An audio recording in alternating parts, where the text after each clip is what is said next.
Hello there, friends. Welcome to episode 76 of That One Gaming Podcast. My name is Colin, but I'm otherwise known as Delicious Morsels, and here with me today is Lucas, aka Current Evil 9. How are you today, Lucas? I'm doing good. All right. We've also got Neil here, better known as VMK89. How is Neil doing today? I'm doing pretty swell. Swell indeed. And if you are new to this podcast, welcome.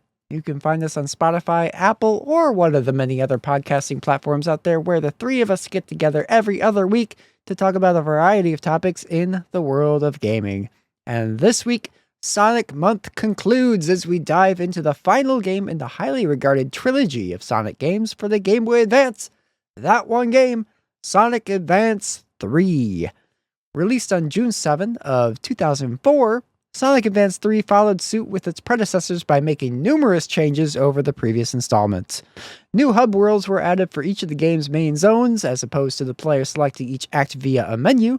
Additionally, fan favorite chows made a return as hidden collectibles scattered throughout the game. Perhaps the biggest gameplay change, however, comes in the form of the teams mechanic, where the player would select two characters to play through each level with. Each character has their own special abilities and playstyles, and mixing and matching allowed for numerous ways to solve the game's challenges. But before we get into that main topic discussion, we'd like to talk about the games that we have been playing since the last episode. And since it's a That One Game episode, we've probably been playing that one game that we're going to talk about. But anyway, Lucas, what have you been playing? Well, yeah, Sonic Advance 3. Yeah. Yeah. It's been slow on the gaming front for me because of, cutting the tip off my thumb and whatnot. But that's finally almost fully healed up, so I can start getting back into the gaming thing again. Awesome. Cool.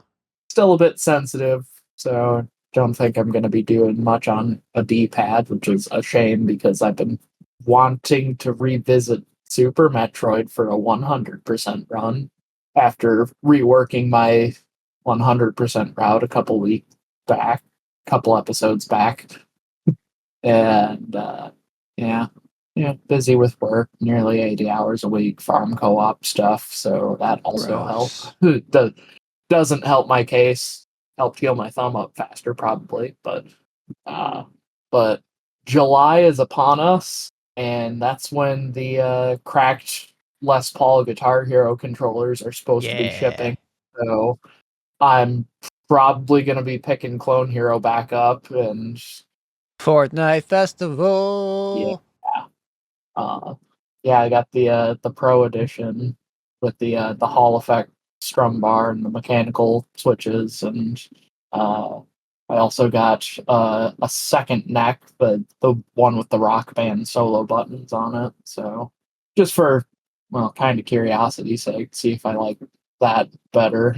But they're both mechanical fret button necks, and thinking maybe trying my hand at modifying one of them, because they do appear to just be like a standard low profile MX style switch.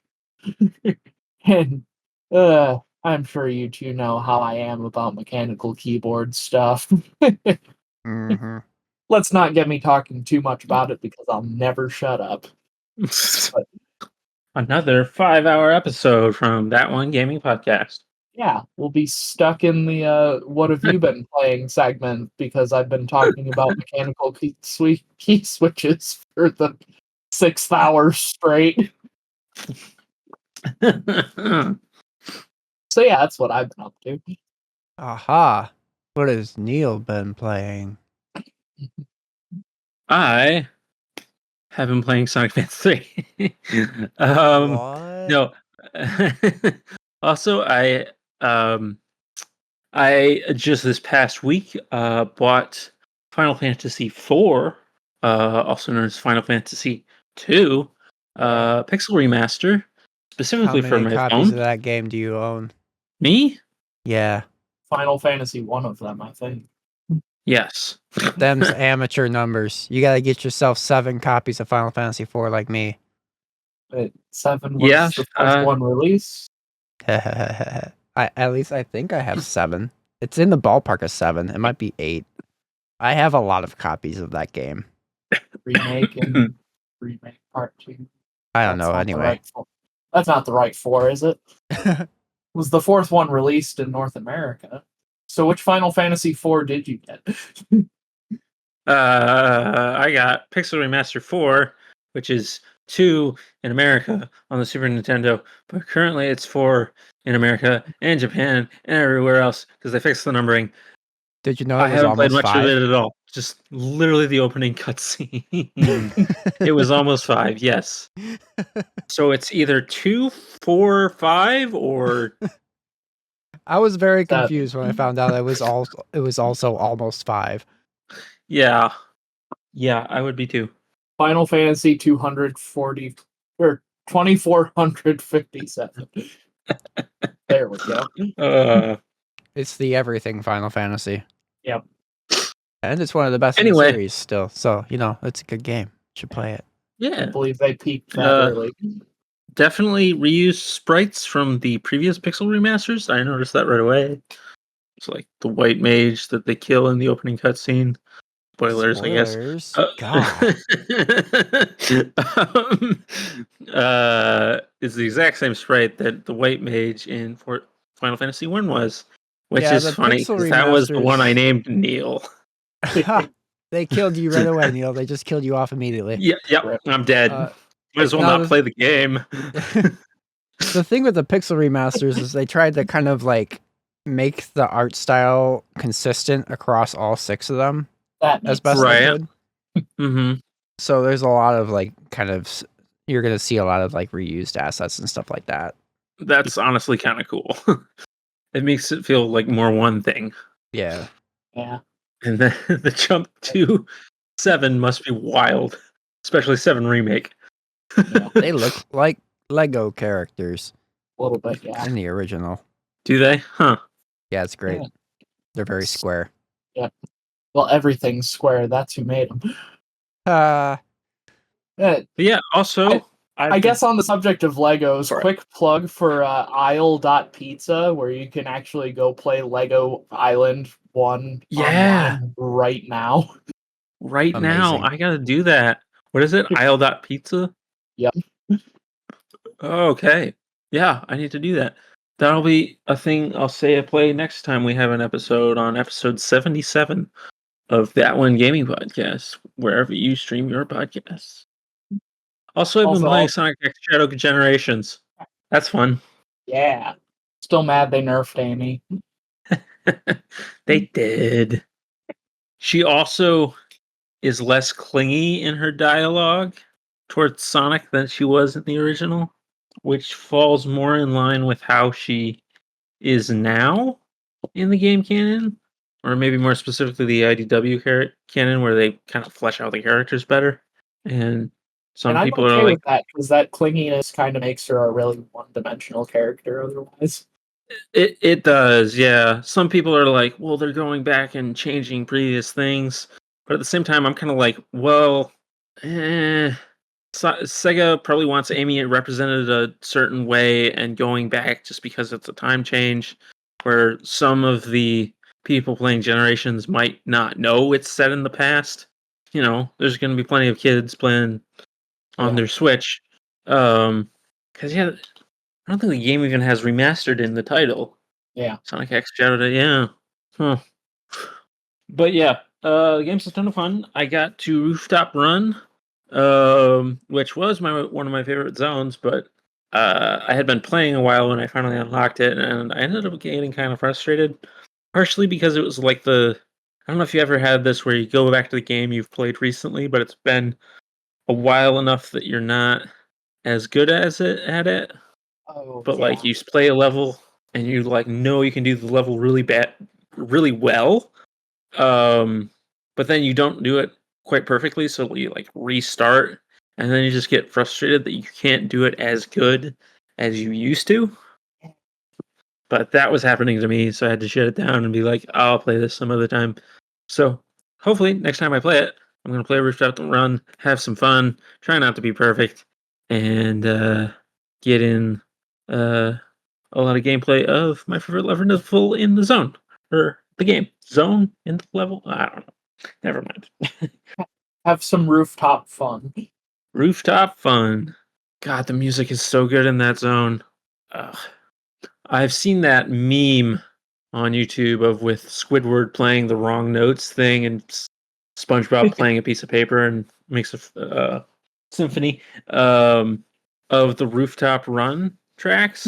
And like Squidward is playing Rooftop Run from Generations Modern Sonic, and SpongeBob is playing Rooftop Runs from Unleashed. And I gotta say, like, they're both really good. Neither one of them is better than the other. They're just like the best song to come out of like both games, honestly. Yeah. Speaking of Sonic Unleashed, I saw on Yes. YouTube earlier this week that someone took the yes. recompile port on PC and Mhm. swapped out the little robot guy with Hatsune Miku. Right. And it's got me really wanting to play Sonic Unleashed now. Yeah, But they didn't just decompiled swap looks the little crazy good. Yeah. They didn't just swap out the character model, they swapped the voice too. Oh, Did they? It's Oh my amazing. god. Yeah. It's amazing. I love that. Yeah, it's so good. Yeah, I'm gonna have to see some playthrough of that. That sounds great. Yeah. Yeah, that's one way to But, get me to play Sonic Unleashed. There you What go. about As- Vocaloid in it? I mean, I planned to play it eventually, but you put Miku in it, and it's like, okay, Yep. now I'm very interested. Yeah, I still plan to play it on my PS3. It's going to be interesting because I hear both the PS3 and the Xbox 360 versions played kind of terrible in certain spots because the game was like not optimized. more just like they made it way too detailed for that generation of consoles to handle. Yeah. Yeah. Like before the Unleashed recompiled thing came out, you could play Sonic Unleashed on the Xbox Series X or S, whichever one is the proper X. console. Yeah. The X. And finally, 2 generations later, Sonic Unleashed played well. And there was no frame rate in some of those more complicated zones that you're zipping through. Yeah. Anyway, Colin, what have you been playing? Not much. You've been playing music for people. I've been playing the role of Vocaloid producer, as one does when they become a Vocaloid producer. Yep.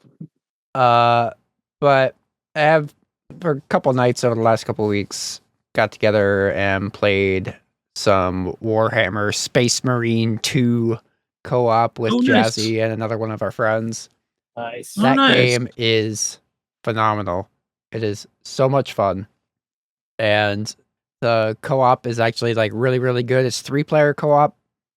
And the gameplay itself feels a lot like Gears of War, but there's, I wouldn't say more emphasis on melee combat. There's just a lot more that you can do as far as melee combat goes than in Gears of War. But like, God, it's so much fun. And there was this one scene we were on our mothership in between missions, walking to the next quest giver and to go into our next mission. And we were walking through the hangar and we looked out across the way. There's this drop ship that was coming in that its right side engine was on fire and it was coming in for a crash landing. And it was just like kind of just very, very slowly coming in. Like it was very under control. Like the guy wasn't like, they weren't like flying into this massive crash landing or anything. Like the pilot was like very controlled. He kind of slowed it down and just slowly set it down. Finally, it sets down on the ground with a little bit of a thump, but it was hardly like a crash landing. Yeah. And then we just hear out of nowhere, I don't know if it was one of our characters that said it or an NPC that was standing next to us, but somebody just said after they landed, "I hope they survived." It's like It's the just like, gentlest what? possible crash landing. Yeah. Yeah. I hope they survived. It's like, Someone- what? It's And like, geez, all three someone of us must be dead in there. It's like all three of us just burst out laughing, and now that's just a freaking inside joke for us. It's just like, I hope they survived. Yeah. So what I love about co-op games versus like competitive and stuff is there's a lot more opportunity for just like silly dumb stuff like that to happen. Yeah. Like when Lucas and I and Max, when we were playing Deep Rock Galactic co-op way back, and we Oh were my trying to see God. how many barrels we can stuff onto the dropship and see if they Yeah. would go with us. We had that thing filled. Like you could barely get inside it to go down for the next mission, and we just had Yeah. it filled to the brim with barrels. Yep. It's just like stupid stuff like that you can't do in a competitive game, but just like the atmosphere of co-op is so much more fun. Like, if anything, that sort of behavior could get you banned in a competitive game because they might Agree. yell at you for match fixing at that point. Right? Like, you're having too much fun. This is illegal. But I'm just having fun, rock and stone to the bone. No, but Space Marine 2 is a fantastic game. It's been really, really fun so far. Like the combat just feels so good, both the melee and the gunplay. And there's just so many enemies on the screen at one time. I think the devs that made this also made, I think it was World War Z, but there was an engine that they built for that game that allowed just like hundreds of enemies to be on the screen at once and to just like be these massive swarms. So they kind of transferred that and reworked it into Space Marine 2, and it's just like it's wild. Some of the fight scenes and stuff in this game, just because there's so many enemies on screen. It's so fun, and it's got some really fun weapons in it too. Like there's this. It's called the Power Sword, and it's a sword that's powerful, but basically it has two different stances. The one is just your basic like quick light attacks, and then you can hold down the button for a couple seconds and it switches and the blade starts glowing blue, and then you have heavier swings and you can do these like crazy like throw out like waves of energy and stuff. It's really fun. I really enjoy it. We're almost done with the campaign. I think we got about 2 or 3 hours left, so just about one more night and we'll beat it. And then there's like a bunch of and then there's like a completely separate co-op mode from the co-op campaign with its own set of missions that we might dive into at some point, maybe after that. I don't know. We'll see. But it's been a very fun game so far. But yeah, that's the little bit of game that I have played in the last couple weeks. So now we can talk about Sonic Advance 3, which I haven't had time to play. So here's what we're gonna do. I'm gonna play it, and you guys are gonna tell me about it. All right. I hope one of my GBAs has a battery charged. There's always emulation if it doesn't. I mean, What? I mean, I didn't say I only anything. What have are you 3 talking Game Boy about? Advances. I'm sure one of them will work. yeah, and you've got what was it? The your GBA cartridge backup ROM dumping tool. Yes. Yeah. That is true. I could just use that. Yeah. Yeah. Yeah. And Like then it's legal. Yeah, you could play it straight off the cartridge in an emulator with that, or you could dump the ROM yourself legally because you own the physical cartridge and you're just making a backup of your own physical cartridge. That reminds me. Have I already dumped that cartridge? Quite possibly. I'm gonna check on my 3DS and see. Okay. Hey, there it is. Okay, I guess we'll play it on the 3DS. Yeah. Hell yeah. Bam.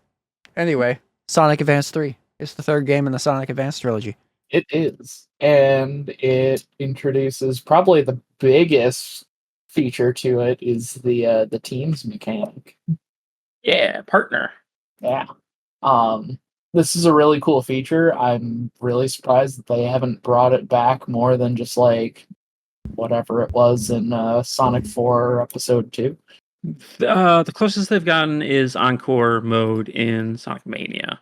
But even that I would still say is not the same thing because you're swapping out characters instead of two at the same time. Yeah. Yeah, I guess Yeah. The partner mechanic in this game is super cool. You get to pick your primary player character from Sonic, Tails, Knuckles, Cream, and Amy. And then you get to pick a partner character from whatever four you didn't pick for your player character. And Right. This is kind of taking the idea with Sonic being followed by Tails and just like running full steam with it, like Yep. making it the mechanic. Yeah. And I will say, Colin, you're starting out with Route 99. Yeah. Doesn't have a KCAX rock soundtrack. Is one of the few 2D or 3D Sonic games that don't start in a jungle, a beach, or a forest. Nothing like Or a that. Green Hill Zone clone. Yeah, there is one of those. Don't worry, you'll get one. Yep. But yeah, you start in a city, which is refreshing. You escape the Escape from city. it. Gotta escape. Yeah, I guess that is another one that you start Huh. in a city. Alrighty then. Rolling around at the speed of sound. Got Definite, places to Got go. Gotta place- follow my rainbow. definitely not as iconic or good as City Escape. Yeah. I expect to Unfortunately. see a semi truck chasing me by the end of this level, or it's a 0 Bad out news. of 10. Oh, 0 out of 10. Yeah, I don't think like it had been long enough since Sonic Adventure 2 for that to feel like a nostalgia hit. It would have been That's just been fair. more of a retreading. That's fair. Because I believe this came out not too long after Heroes. Definitely before Shadow. 2004. Yeah, it's So gotta be yeah, after. Heroes was 2003, right?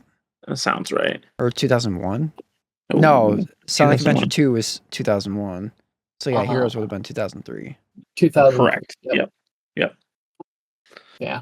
Well, I guess since we're bringing up Sonic Heroes, I kind of think the team mechanic in this game is more fun than the Heroes team mechanic. Yes, I would agree as well. Like all of Sonic Heroes' teams were kind of generic because you had like the speed formation, the power formation, and the flying formation, and there wasn't a ton of variance between Team Sonic, Shadow, Rose, and Chaotix, at least for me. But most of the team or the partner stuff in Sonic Advance 3 actually feels kind of unique. Mm-hmm. Yeah, because the Heroes was like the same team mechanics for each team, but like how they played through the level was different in terms of like what was it, easy mode, normal, difficult, and whatever the heck was going on with Chaotix over there. Yeah. Team Rose was easy. Team Sonic was normal. Team Dark was difficult, and Team Chaotix was random tasks. Chaos. Loop around I know that- Casinopolis collecting rings until the timer runs out, or you collect the correct amount of rings for the mission. Sounds great. It's Terragosa 6. So another interesting thing this game does, is continue the story from Sonic Battle. What? Again? Yeah. Kind of. There's like minimal story. So Yeah. honestly, the opening cutscene that has just a little bit of dialogue about Eggman testing chaos control and it blowing the world apart. Chaos. That's very Sonic X, honestly, but there also is the added wrinkle of Gamerol, who shows up usually either before the boss, or he shows up at the end of Act 3. Which is another thing about this game. Each zone has 3 acts instead of 2. Sonic Advance 3. 3 acts, yeah, fair enough. Colin, I will say, by the way, at the end of the 3rd act of of, let's see if I can do this off the top of my head, Sunset Hill, Toy Kingdom, and Cybertrack, which is 2, 4, and 6 Yeah. zone wise. Make sure you have Sonic as your leading character, because that's the only way to unlock another playable character is if Sonic's at the front of your team. And you'll see Gemerald there to kind of clue you into it. They really don't tell you enough. So Gemerald is a rebuilt Emerald from the Sonic Battle game, in which Sonic, well, initially it's Eggman. Eggman finds something tertiarily related to Gerald Robotnik from Sonic Advance 2. Finds this robot that's supposed to be the ultimate life form, or the ultimate like Shadow? robot. Connected to Sonic Adventure 2's Shadow storyline. But it doesn't seem to work for him, so he gets mad at it. He punches it a couple times, and then he leaves it on the beach near Sonic's house. Sonic finds him. He figures out that this robot has the ability to copy.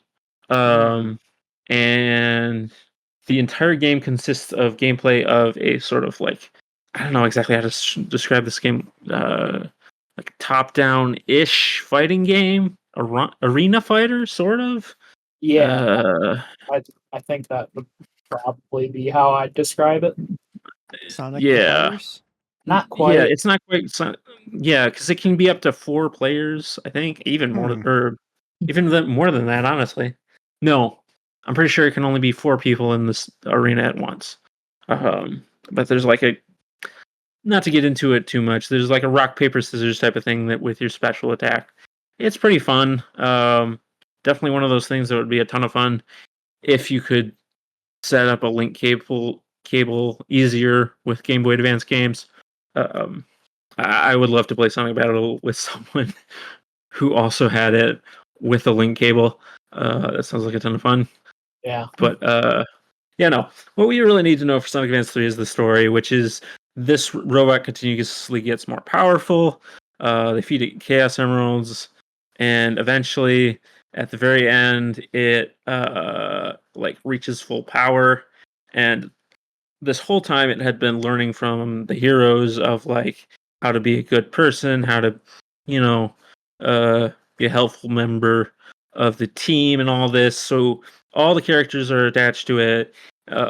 All the chapters are with one character, and Emerald. So everybody's attached to it, other than maybe like Shadow.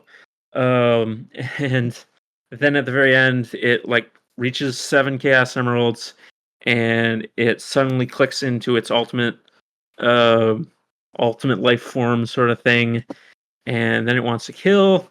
Eggman gets to work against Sonic. Sonic has to kill it at the end of the game, and the game ends with Emerald being killed, disassembled, and fortunately the world is saved. But it's kind of a bummer of an ending. It's also super difficult because you had been customizing Emerald's game mechanics to make him as good as possible so it could beat the battles when you play as him, and suddenly you have to fight that as Sonic, who, while being a good character, isn't quite as perfected as this Emerald you were just using. Yeah. Not perfect, like Perfect Cell. Yes, right. But yeah, no. So Sonic Advance 3 takes up that story and says Eggman took pieces of Emerald and rebuilt him into Gemerald.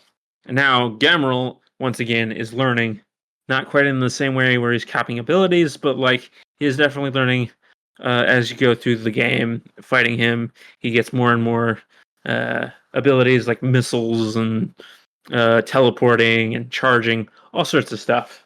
And yeah, so that's a little bit of rewarding people who played all the Game Boy Advance games, or more specifically Battle, because the ending cutscene, if you beat the game with all Chaos Emeralds, the ending cutscene is Cream and Tails. So Tails fixing up Gemerald, and then Gemerald becomes back to where he was as Emerald and is attached to Cream again. And it's a really lovely extra ending at the end of Sonic Advance 3. Yeah. So very, very interesting way to continue a storyline from the spin-off battle game that probably not as many people played. Yeah. Admittedly, Sonic Battle has Shadow on the cover, so I imagine that helped it sell decently. Yeah, probably. Anyway, all this to say, Gemerald's back. He was a good guy in battle. Now he's a bad guy, but he ends up being a good guy again in the end. Stop, it's hammer time. Oh, You're on the boss? I'm on the boss. Yeah, Bit of each a- of these bosses incorporate Emerald's head in some way or another as part of it, Yeah. which I think is why they just didn't copy the hammer boss from last time, the last 2 games. Yeah. Still went for a hammer on that first boss though. Yep. This game definitely has some more memorable bosses than the other ones. Yeah. Such as the entirety of Sonic Advance 2's bosses. There's definitely some memorable bosses from Sonic Advance 2, but They were usually terrible. not for the right reason. Yeah. Such as the yes. reason of those bosses really weren't memorable. Like, I'm so glad they went back to unique boss designs in this game over like Mhm. everything's a chase boss. you Right. know? Yeah. Yeah. Like I probably will never get the the Sky Canyon boss from Sonic Advance 2 out of my head, but not because hey, that was a cool boss, because that was awful. Yeah. I hate every time I Or get there in that or the game. ice one. Yeah, was Yeah. gonna bring that one up too. That one sucked. I have memories playing that game as a kid. I literally know exactly where I was the first time I I know played where that. I was. Sitting right here in this chair for an hour. Uh-huh. Sonic Advance 2 has some kind of lackluster bosses compared to 1 and 3. Yes. I would say that I think Sonic Advance 3's bosses are the best. If I Yeah. had to include all of them as one package, I'd take Advance 3. There's some wonky ones at the end of the game. Yeah. Looking at you, Egg Pinball. Yeah, right. Yeah, you were telling I was playing a bit of this game earlier despite I mean, I've grown up playing this game. This is one of my picks, but I was replaying it anyway. And you were talking about Lucas that you played the pinball boss with you said specifically Cream and Amy, correct? Yep. Cream I is had your front. Cream as my lead character, Amy as my partner. Mm-hmm. That Notably, in that boss, Cream cannot target Eggman with cheese. yeah.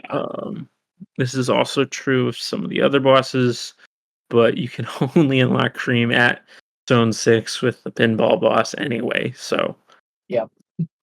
that's the first boss you can fight with Cream, and you can't use her gimmick to beat bosses. Yep.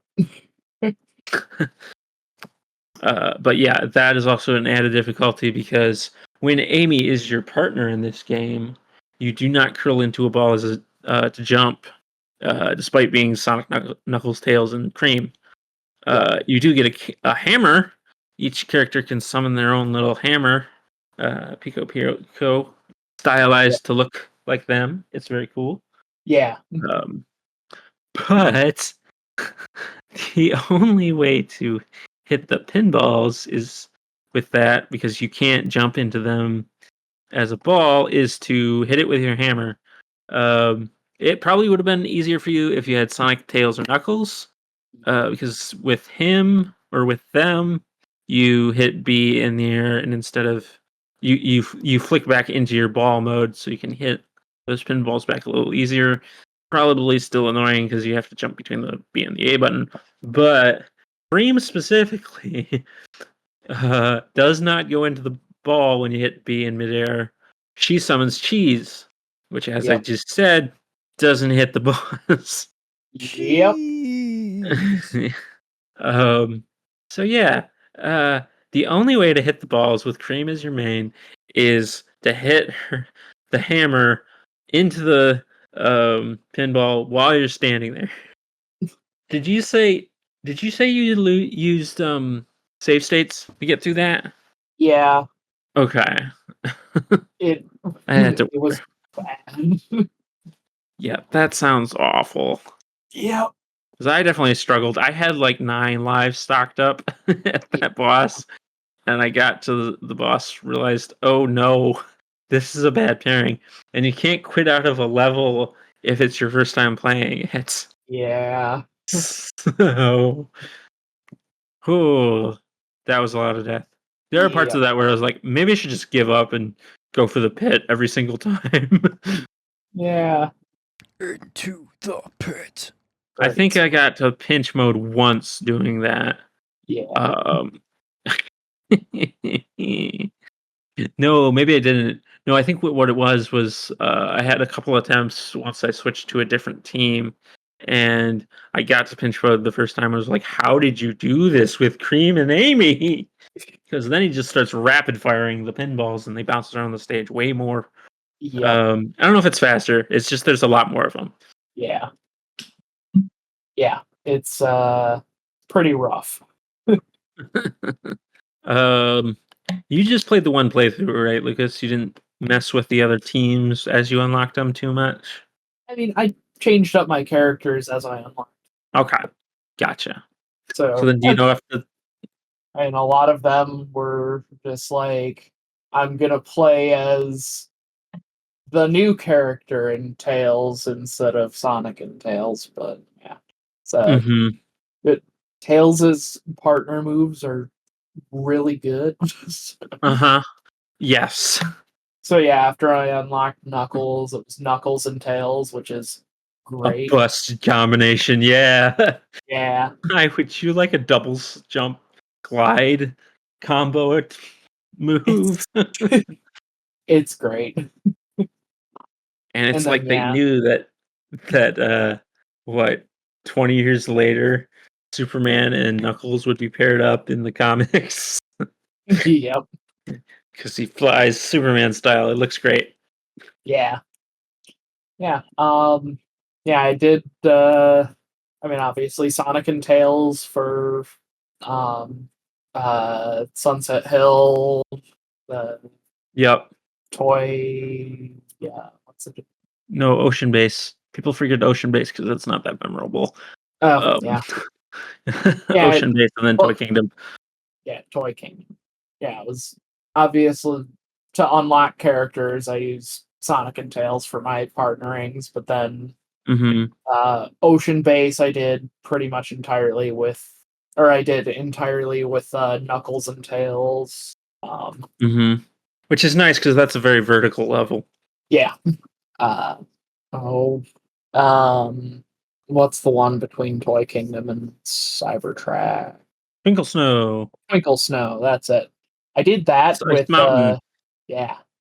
I did that with Amy and Tails, which was an experience. Amy is reverted back to closer to her Sonic Advance 1 play style than her Sonic Advance 2 play style. Hmm. Um, unless you're paired with Sonic. Yes, which is very And cool. then, yeah, It, yeah, considering they have this team mechanic, it was very cool to be like, well, if you like this one, you can do this. If you like that one, you can do this. And yeah, yeah, you're weird like me and enjoy how Amy played in Sonic Advance 1. That's how she plays normally. yeah. Honestly, I prefer it too. Yeah, It was a cool, much more unique, and made sense for Amy to not yeah, be as skilled a fighter kind of thing. yeah, yeah. And a lot of people were. I I remember from think it my actually Sonic Advance 2 playthrough with Amy that she was kind of boring to play as. Like, right. Honestly, I think it's the the most the majority of people say they prefer Sonic 1 because I remember when Amy became playable as in Sonic Origins for the classic games, they didn't just copy the same Sonic Advance 1 playstyle for her. They changed it up and made it a little more like Sonic. Like she does have more hammer moves, and a lot of people were like, "Why didn't they just straight up do Sonic Advance 1? That would have been better." So what I'm saying is I don't think you're the weird guy for wanting that. Okay. Neat. Yeah. It's like it made her gameplay feel like wholly unique compared to just being a Sonic clone with a hammer. Right. Not that, I like expect of her like where am I going with that? It's like, yeah, Sonic gameplay, like a lot of running and spin dashing with everyone, but like, everyone else can spin dash for the most part. Everyone else has some sort of just like one extra thing tacked on, it seems. Like Tails can fly, Knuckles can glide. Knuckles can glide and climb. And In the in the like classic games, Knuckles could also break through a lot of barriers that others Yes. couldn't. That's kind of represented in Sonic Advance 3 with the Knuckles specific barriers, but yeah, Knuckles is not as unique in the advanced games as he was in the other ones, because also Knuckles was limited in the Genesis games where he couldn't jump as high, which meant like they could do routing a little better. Yep. Like force Knuckles to go somewhere that the other players don't have to. Unless it's the TAS, in which case you zip into the Knuckles route as Sonic and Tails, and it's faster to do that in at least Marble Garden for sure. There's actually some ways to get into the Knuckles route without like straight up, zipping or anything. If you're fast enough with a spin dash, you can get in the Knuckles route with only that, a spin dash. Wow. I did not know. And then, kind of, at least from what I can tell, like, Cream is more or less like Sonic Advance 2 Cream, with some extras tacked on. Yeah, I think she's basically the same. All the players get slightly different moves based on what your pair is. Yes. Sonic and Tails actually don't have that much unique stuff going on. Yeah. But that's because that's your first starting out. So you just sort of get the classic Sonic and Tails gameplay. But yeah, if you pick different partners, you start getting cool new attacks. You get the homing attack that was in Sonic Advance 2 back. If Cream's your partner, you also get this like forward air dash that like kind of looks like one of the moves you do in 3D when you do the homing attack and button, but you don't have anything targeted. You just kind of go forward. I'm honestly not sure. It's got to be either Knuckles or Amy. I believe it's Amy. If you press up on the D-pad and hit A while you're jumping, you'll go straight up. I'm honestly not sure who that was. That's the partner. But like, there's a similar move to Cream's like forward motion, but it goes straight up, so you can do like an extra jump. Yeah. This is definitely a game that if you read the instruction manual, you're going to realize there's a ton of stuff that you can do. Like Knuckles retains his like physical punching attacks, but then like if you have Tails as your partner, then he does like a flaming uppercut instead. Yes. Yep. Some characters are limited, like the flip of that, where Tails is in front and Knuckles is the partner. Tails can't properly fly; he just has a kind of glide attack with boxing gloves, so it works like Knuckles' fists. It still breaks or kills enemies or breaks walls. Yeah, or how like pretty much anyone with Amy as their partner, like they gain the Pico Pico hammer as their special attack, but then they no longer spin jump. Yes. Yeah, I was mentioning that before with Cream. Like, yeah, you get the Amy gameplay from Sonic Advance, but for everybody. Yeah, which is sometimes not great. Mm-hmm. Yeah. But yeah, in hindsight, if I didn't just kind of like try hard through it, I probably wouldn't have Amy as my partner like ever. Yeah, I'm trying to think of when it's good. There is some like random bonuses. Like I'm pretty sure it is the Amy one that makes Sonic go straight up. Open up EMU and trying to figure this out. Like Knuckles gets this weird bonus of if he's on a wall climbing, you can stop and then push like face pushing either left or right depending on which side the wall is, and mash the A button as you maybe would do a spin dash, and that's basically what you do. You spin dash up the wall as Knuckles. Nice. It's super cool. And I don't think we've most talked about the R moves either. The more Yeah, like specifically special partner yeah. moves specifically. I know you mentioned Tails earlier. He's got some great stuff. Yep. Um, Uh, each one has a jump. What happens if you do it? Release the R button when they jump, or what happens when you release the jump R button the ground, and they do different effects. yeah. Tails Uh, will frickin' throw you through the roof. yeah, it's great. Uh, Amy does something similar where she will hit you up in the air with her hammer. Hmm. Which is interesting. That exact move shows up in Sonic Generations in one of the challenges. Mm, Like they have little act gates that are sort of like miniature levels, and some of them have the partner characters or like Sonic's friends, and they literally just copied the hammer flinging you up move. nice. It's great. It's also shown up in the comics a couple times. Yeah. Yeah. And as mentioned, in if you perform the R button partner actions mid air, they are different, sort of. I mean, if your partner is Amy, then she will also hit you straight up in the air with her hammer, which is Hmm. kind of handy because it's essentially just like a big double jump. Yeah. Uh, and then Tails will do like the sort of classic Tails helicopter carry for you. Hmm. And well, those are the two partners that I had, so Okay, so yeah, Amy we've I'll let you mentioned. take over. Amy we've mentioned. Tails we've mentioned. Knuckles. Knuckles special is so silly. Uh, his ground is because all of these you summon your partner to you. They just kind of suddenly appear from off screen and come straight to your hands, and they're like in a spin ball. For Knuckles' ground, you take Knuckles and you throw him at either the walls, which is how you break those as non-Knuckles characters, Uh-huh. um, or just at an enemy, or just off a cliff. It's very silly. Um, and then Knuckles is interesting. His air move is gliding.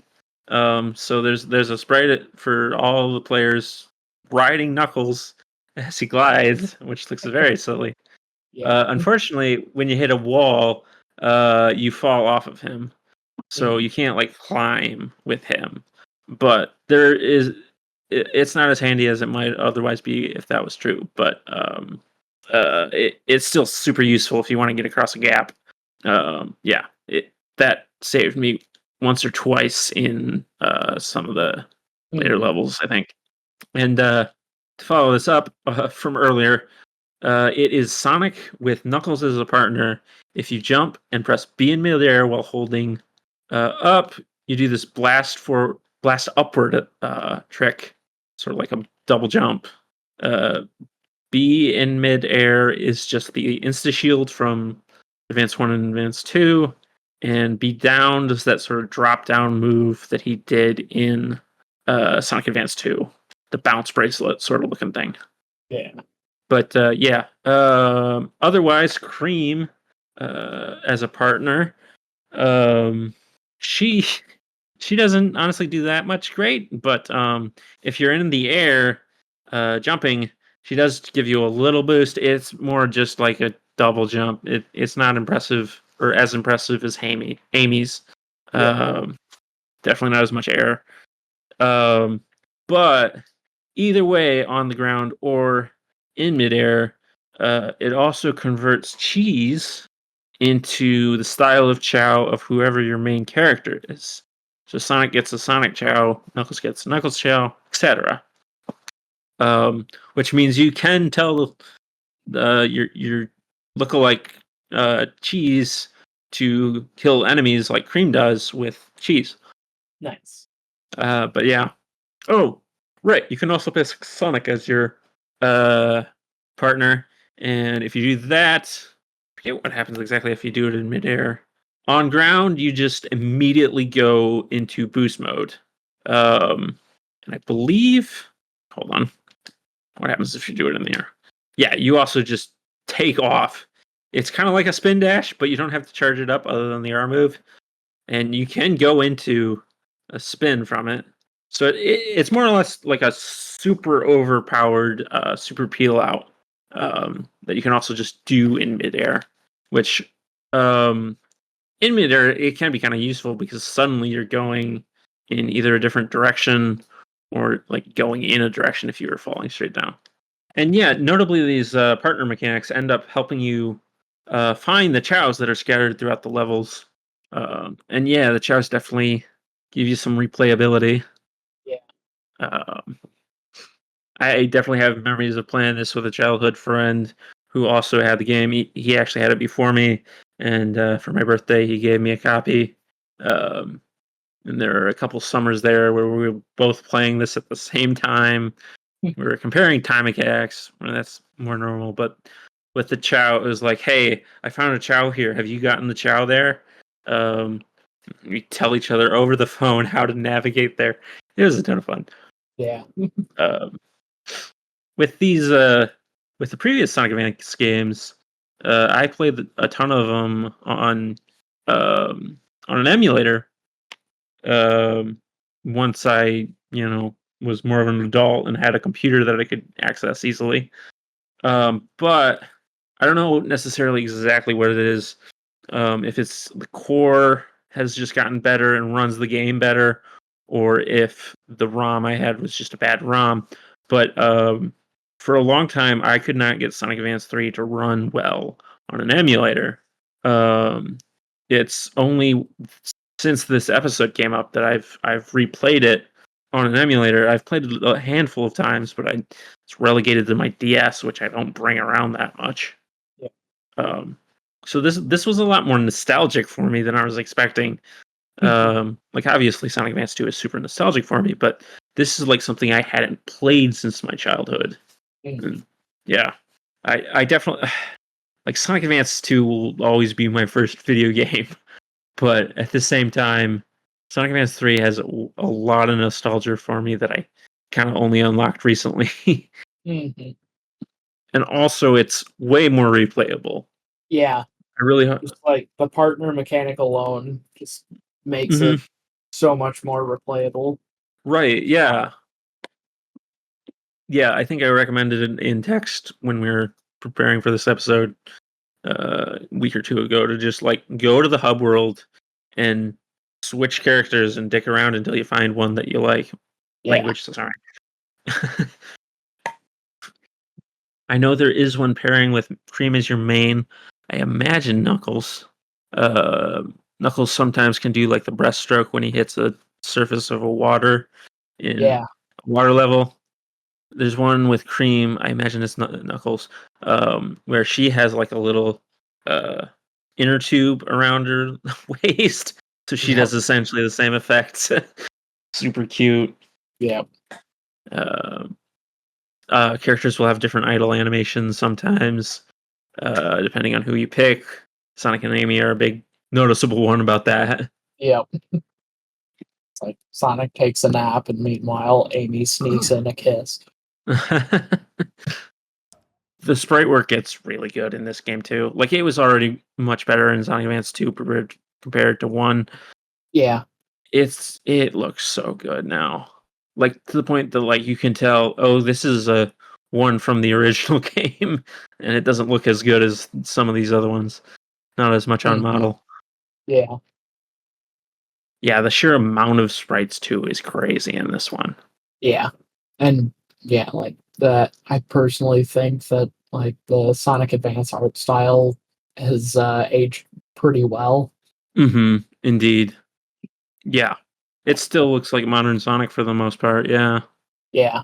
That it's like nothing against Sonic Mania, but yeah, it looks like it belongs on the Genesis by comparison. Right. Of course, that was kind of the idea, but Right.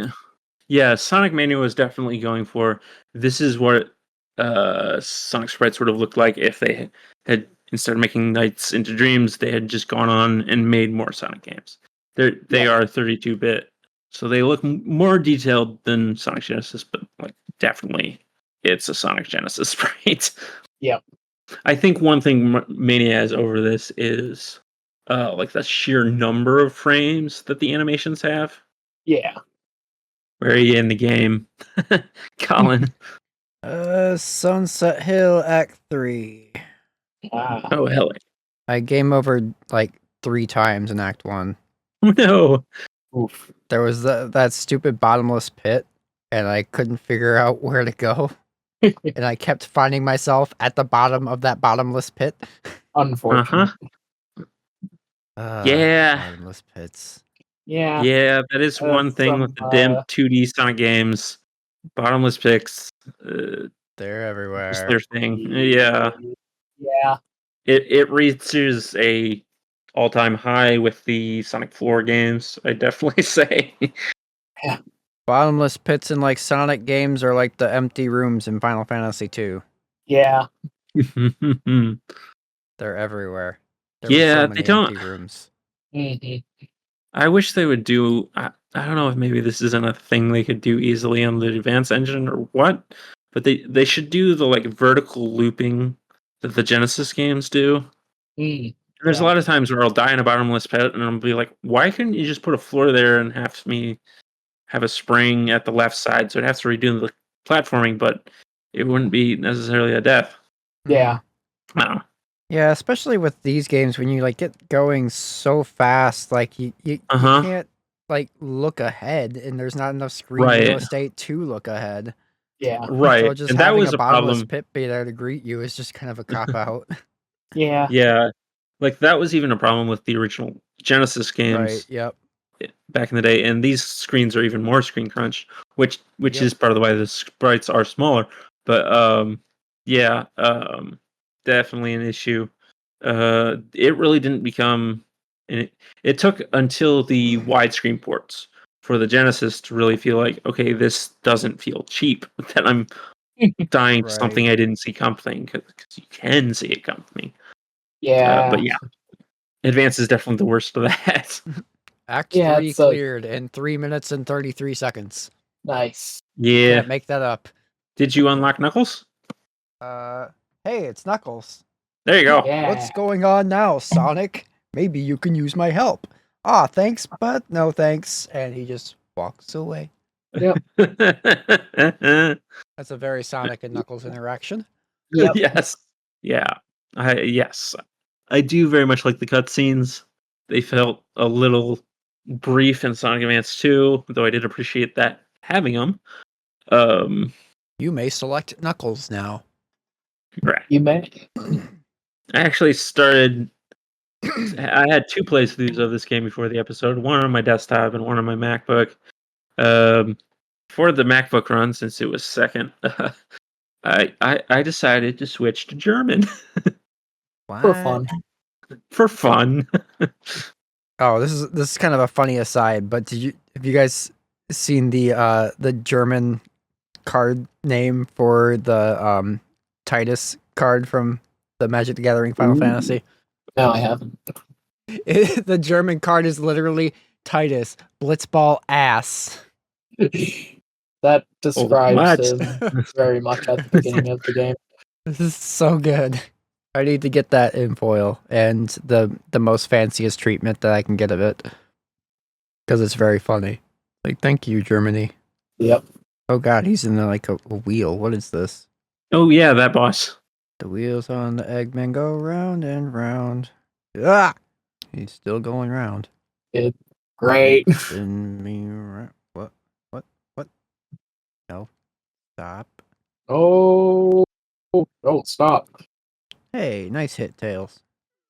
Yes! German Titus. It's now my favorite Magic the Gathering card. I feel like there was something else I wanted to say. Ocean Base! Nice. Huh? What is this? This is the Chaos Playground. Yeah, I would say switch to switch to Knuckles and Tails as soon as you can. How would I do such a thing? Jump back in the giant ring in the hub world. Back in the ring. Okay. Yeah. And go up that Hey. pipe, maybe? Yeah, the pipe that's right there. Yeah, okay. Fighting buddies. That's not what I wanted. Nope. You can just go back. He does a headbutt. He does. It's funny.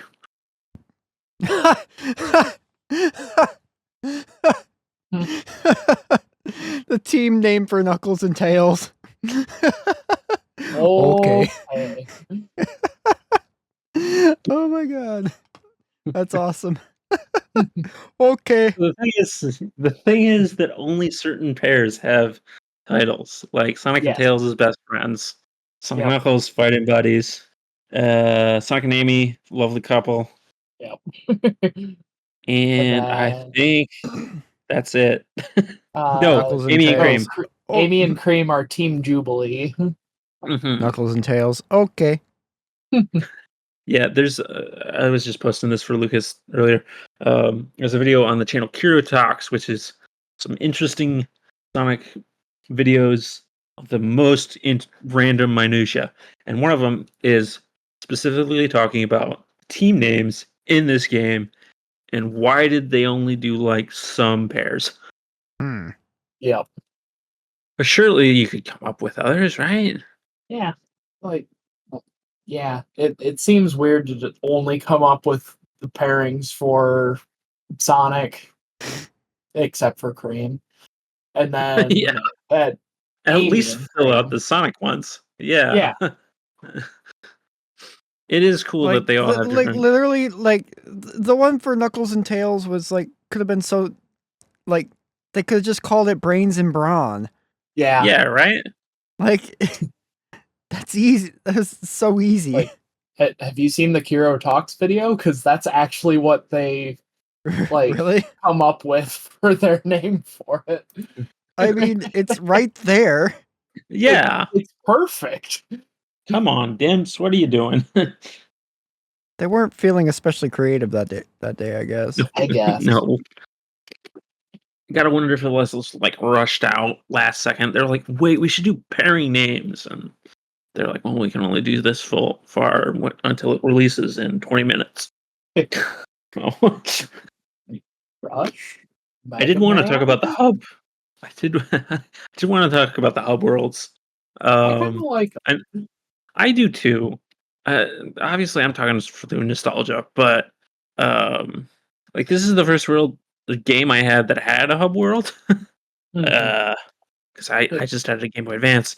I didn't own Kirby Nightmare in Dreamland, and unless you count an RPG, yeah.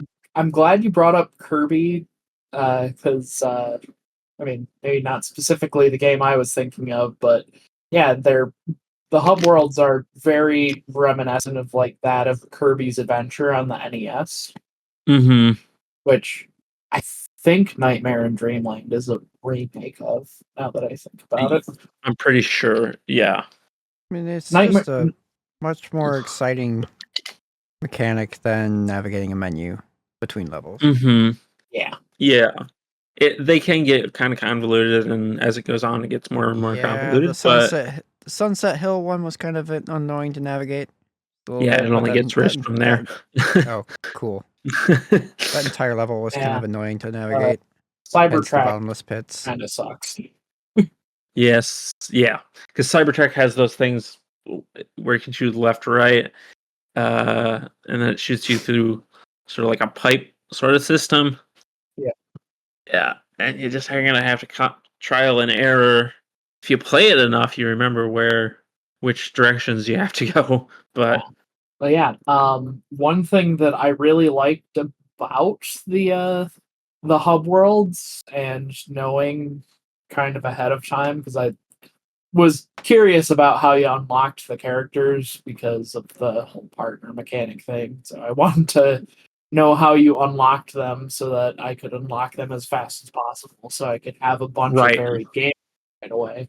And Mm-hmm. it's Act 3 for Sunset Hill, Toy Kingdom, and Cybertrack is where if you get to the Mm-hmm. end with Sonic as your lead character, you get to unlock the The Knuckles, character. Amy, Cream. And that's how you So get that foot cutscene. Yeah. yeah, Go ahead. yeah, on in those zones, like I would just like quick change to Sonic and Tails, and then kind of make a beeline straight to Act 3 of the zone so that I could Mm-hmm. unlock the character. Because Mm-hmm. the hub world does kind of provide a non-linear path that you can go through the act. Mm-hmm. Yeah. Yeah. You don't have to start with Act 1. Yep. Uh, they also throw around. Maybe it's just this. There's the boss zone is locked up until you beat all 3 acts. Yep. But also scattered throughout is little mini game pods that you can go in, and you get rewarded extra lives based on how many or how fast you complete the challenge.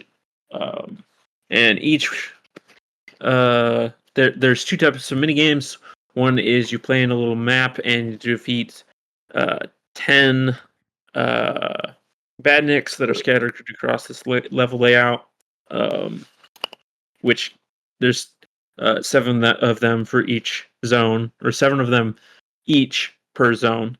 And then the other game is this little capsule-looking thing from like the Genesis games, and you have to hit buttons in the time limit, and get the right amount of points, and then it unlocks and you get a bunch of lives uh, based on how fast you do it, and it gets progressively more and more points the farther you get into the game. So each hub world has one of each of those mini games, which is a very nice way to get extra lives, especially going back to some of the earlier ones. So yeah, there's actually a lot going on in the hub worlds than what you think for what would otherwise be just 3 acts and a boss. Yeah.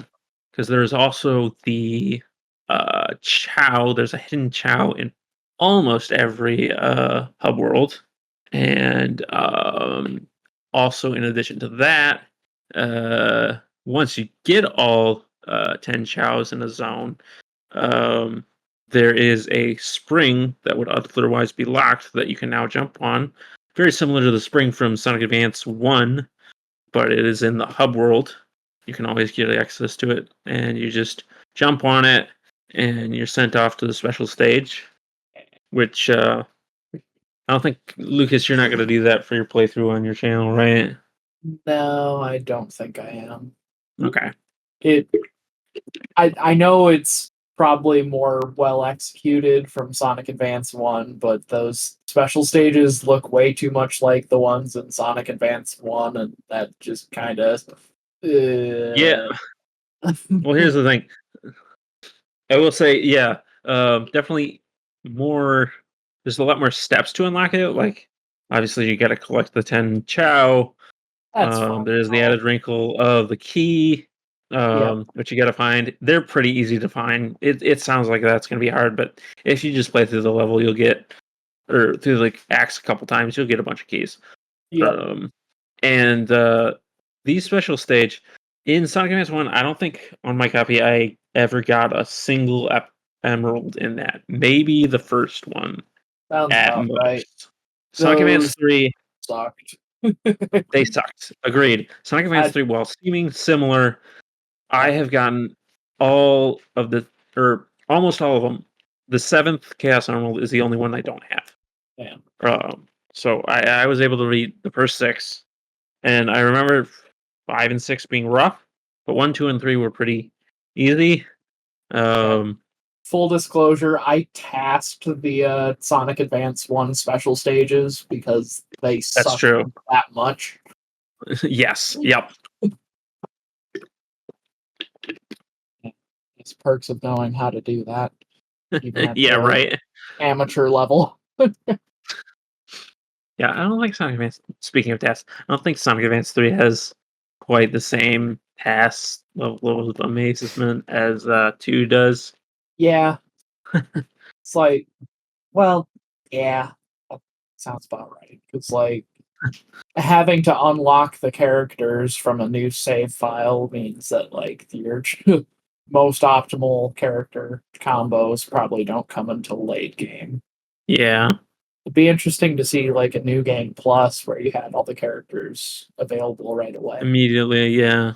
Um, I and am looking at a task and I'm remembering I watched a what is it called? Games Done Quick stream. Yep. And it is super interesting to see how they go and get all the chows. Yeah. The routes are wild. There's like I think there's one where they have to do 2 playthroughs to get it. Well, they have to because some of them are locked straight up behind a Knuckles wall. Yeah. So yeah. Somehow in Dash Jump's 100% task, they managed to collect all of the chows without having to replay a single level. So yeah, they like get the overworld chow plus the in-level chows, and they luck manipulate the key to appear in the level Right. that they collect the last chow in, so that they don't have to revisit a single level throughout the entire task. Right, and I'm looking at this YouTube video of it, and that's right. The Sonic partner mechanic I mentioned of you going into boost mode immediately on release is used a ton. That checks out. Yeah, I just saw Amy do a zip with it. Passes are Fun neat. fact: you can jump up a water slide in reverse with Knuckles. Yeah. That was. You mean fun. jumping up the sand slides? You mean? Yeah, sand slide, water slide. Yes. Yep. No, everybody can do that. Yeah. Really? Yeah. Mm-hmm. It's super helpful in Ocean Base. Yeah. Yeah. Yeah. Actually, speaking of task moves, last night when I was playing this over at Magic and Lucas and Hunter and we're watching, I figured out a bit with Knuckles' uppercut. If you're running backwards with enough momentum, doing his uppercut attack on B. Weird momentum preservation. Yeah, it was very cool. And beating Ocean Base with him and Tails, you go right into Toy Kingdom, and there's a wall you go up right out of that ring, and that was where I figured it out. I was messing with it a bit too earlier today with the Gas Angel level. I found a couple places to do it. Unfortunately, that's Zone 7, and I was mostly just spiraling into bits. So yeah, but definitely very cool. Yeah, having so many mechanics and yeah. There's a lot of variety of gameplay throughout, thanks to the partner mechanic. It would be cool to see that sort of thing return in more of these 2D styled Sonic games. Yeah, Sonic Advance or Sonic 4 Episode 2 would have been the closest with having partner mechanics specifically, and You should very do it in underwhelming. Frontiers 2. Yeah. In 3D, that'd be wild. The partner mechanic in this game is what the ring mechanic in Knuckles Chaotix should have been. Should have been. Agreed. I definitely will say some of the level design has gone down in quality from the previous 2 games. Yeah. It does get progressively better as the game goes on. Like, it's almost like they made it in that order. Yeah. But yeah. Part of it is probably them being like, okay, we don't want people just tails jumping over the entire zone, so we Yep. have to make it a Why little bit more not? labyrinthian. Yeah. Sounds to me like they just didn't want to make it good. Yeah. I did find um, one sort of minor skip in Chaos Angel Act 3. yeah, yeah. I know what you're talking but, about. I remember this. Chaos but yeah. Angel Act 3 has the best music in the game. Also, it's an Yes. auto scroller. Yep. Oh. Yeah. It's like one of those block snake levels in Super Mario World. Probably be the best Mhm. comparison. Yeah, it's not technically auto scroller in that the screen is scrolling, but you're Yeah. following a platform. Yeah. It's you have to stand on a moving platform, and if you fall off, then you die. Oh. So yeah, they really actually just stuck a Super Mario World level at the very end of this Sonic game. Uh-huh. It's kind of out of place. It is. I remember hating it as a kid. There were like active places in it that I thought I couldn't get through, and now when I play it later on in my life, it's like, why was this an issue? But there is the bits where you have to like duck under and stuff. There's a similar thing in the last act of Cybertrack too, though, which I think is worse. Because yeah. Hey, did you know that if you hit the R button while you're on the title screen of the game, you can change the color palette uh, between 3 different modes for GBA, GBA SP, and Game Boy Player mode? That's kind of cool. Uh, yeah, this game came out in 2004, so that would have been like right around the Right around the time. SP came out like 2003, I think. 2004, and Oh, SP came out in 2003. Um, Whoa. the original Game Boy Advance was 2000, and the Game Boy Player released in also 2003. So yeah, it was like right in sort of the transition period between the original Game Boy Advance and the introduction of the SP and the Game Boy Player. So it's cool that they included different color palettes to support that because I mean with the Game Boy Player you're able to play it on like your full size television, and then right, unlike the original Game Boy Advance, the Game Boy Advance SP had a backlight to it. So a lot of right. early Game Boy Advance games had really, really sort of bright palettes to them in order to sort of compensate for not having a backlight. Yeah, we mentioned this in our episode about the Mario Karts. That the Yeah, Mario Kart Game that's Boy why game was Mario Kart Super Circuit looks terrible. Yeah, right. it's got a Part of the reason why, very anyway. it's got a very sort of washed out color palette because they were trying to brighten up the colors to Yeah. like compensate for that. So yeah, that's a neat little hidden thing in the game. hmm Kind of reminds me of this. This is way back, like after the Mother 3 translation released. For some reason, I decided to try and like load up no cache or load up my save in a no cache GBA instead of Visual Boy Advance, and like the color paletting was all off because I mean the emulators to a degree allow you to set custom color palettes, but the default one in no cache GBA simulated the like lack of backlight Oh, for an weird. original Game Boy Advance. Yeah, Huh. yeah. No Cache GBA is one of the Game Boy emulators of all time.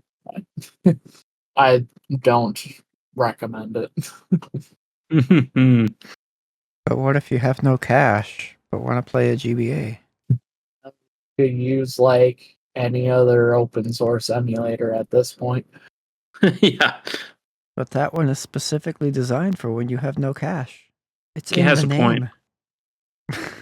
Oh right, no cash GBA is also a Nintendo DS emulator. Oh, look at that. So it's also a no cash That DS that's emulator. yeah, that's probably why I had no cash installed or downloaded. Install loaded. Mhm. Anyway, shall we move along now? Let's do it. Yeah, All right. I made it to Act 3 of Ocean Base. Congrats. Ocean. Yeah. Yeah.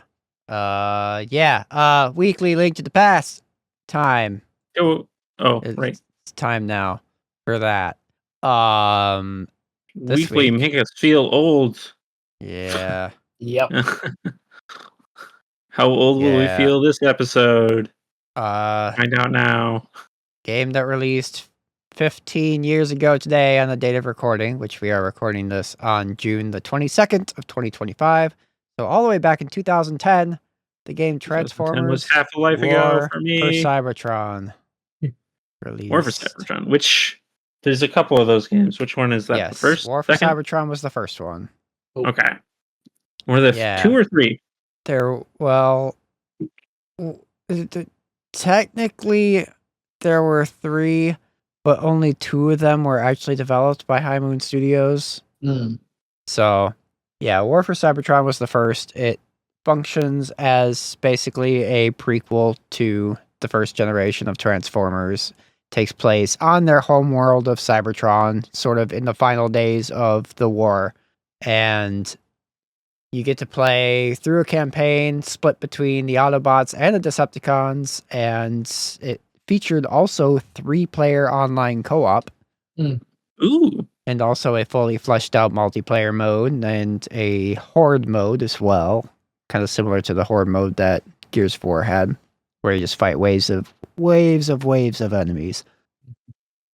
But yeah, So this game was doing 3-player co-op before it was cool. Yeah. And it did it well too, because it's like this game wasn't just a good Transformers game, it was just like a really, really solid third-person shooter that was also a Transformers game. And that's what made it so great. And then they just took and improved on most all of it with the sequel. The only thing I don't like that they did with the sequel is they made the campaign. They took out the co-op for the campaign. So you could only play the campaign in single-player mode. I mean, the logic they used was so they could create basically each level. They could focus on a single character and flesh out their play styles and stuff. So there was a lot more gameplay variety in the second game. But this one had co-op. But yeah, and still, as far as I know, we can't play them on modern systems. And that's a crime, because I want to play the multiplayer in these games again, because it was really fun. And the horde mode, it was called Escalation. I played so much of that. It was so good. Bring them back. Come on. 15 years old already. Jeez. Yeah. Naturally, I bought this game the day it came out. And it sucks that High Moon Studio got pawned off onto Call of Duty support studio duty. Yet because another Call of Duty support studio. Yep. Yeah, they made 2 of the best and most successful Transformers games ever made. And then after that, they made the Deadpool game, which was a good game, but it was also kind of a commercial flop, unfortunately. And ever since that one not meeting sales expectations, Activision was like, well, Yep. Call of Like, Duty. you screw up once, you're sentenced to the Call of Duty gulag. Yep. And then they passed off all of the assets and everything from this game to another studio to make the game Rise of the Dark Spark, which combined War for Cybertron series assets with Michael Bay movieverse assets into kind of like a mismatch type game. And I refuse to acknowledge his existence because of that. They basically shat all over a fantastic series for the sake of a quick movie cash-in. Yeah. Like, thanks, Activision. Yeah. they would just remaster these games and put them on the PlayStation 5 and Xbox Series, like, they would sell again so fast. They're very good games. I'm sad they could not be played. Yeah. Because the multiplayer was really unique too, because the Transformers of it all. Like, you could play in both vehicle and robot mode, and you could make your own custom Transformer for the multiplayer mode. Nice. It was fun. And it was kind of like class-based as well. They had like 3 or 4 different classes of character that you could choose from. So there was a lot of strategy in like team composition and stuff, or you could just go in, play and whatever, and still have fun. They were good games. Anyway, that's all. That's the end of episode 76. Lucas, where can we find you outside the podcast? You can find me on Linktree at linktr.ee /Karn_evil_999. Got links to follow me on Blue Sky, Twitter, I guess. If you want to do that, you should stop using that website. You can add me on Steam if you want to get bothered by my Steam notifications. And then, of course, links to check out my YouTube channel where I post long plays of the games we feature with our That One Game series of podcast episodes. Sonic Advance 3 going live with the episode debut. Go check that out. And, of course, link to catch up on our backlog of episodes. We've got 75 other ones you can check out. And that's available at linktr.ee /Karn_evil_999. All right, and where can Neil be found outside the podcast? I can be found at linktr.ee. linktr.ee /VMK89. I got links to my Twitch channel where I stream Minecraft Monday every Monday, more like 7. And also links to Discord stuff or podcast stuff, including the Discord. And also a link to my old YouTube channel, which continues to sit doing mostly nothing. Nice. Come on. Where can they find you? You can find all my links in the trees. linktr.ee /deliciousmorsels. I do Vocaloid stuff now. Yeah. And there's links to that there. I just released a video on Friday, a goofy little 30-second clip featuring Hatsune Miku, and she wants to untie your shoe, and it's suddenly the most popular video on my entire YouTube channel. So go watch that. It's a good And laugh. It's got some of Colin's cool art that they've been drawing. It's really stupid, but in a good way. So there's that. I have something coming up on the 4th of July that you'll see coming out. We're at you on the count of 1, 2. Yeah, we're gonna celebrate the birth of this country that exists by making a bit of a statement, I guess you could say, with a song that is very relevant today that I covered. Yeah, and the day will be green. We'll just say that. Yeah, but yeah, all that stuff. linktr.ee /deliciousmorsels. There's a link that you can click on in the description below. Go click that. Go follow me on YouTube, Spotify, Apple, wherever. Because Vocaloid music's fun and great, and I'm having fun doing that. So yeah. Anyway, as always, if you liked what you heard here today, please be sure to hit the subscribe button where that's an option. Leave us a review on Apple Podcasts because I hear they like that stuff. Hit the like button if that's a thing, and feel free to share this episode with a friend. We are going to be back in a couple weeks with another episode. But until then, have a wonderful rest of your day, and remember, Play for the cows. Stay for Bark the polar bear? Haven't we done that recently? I don't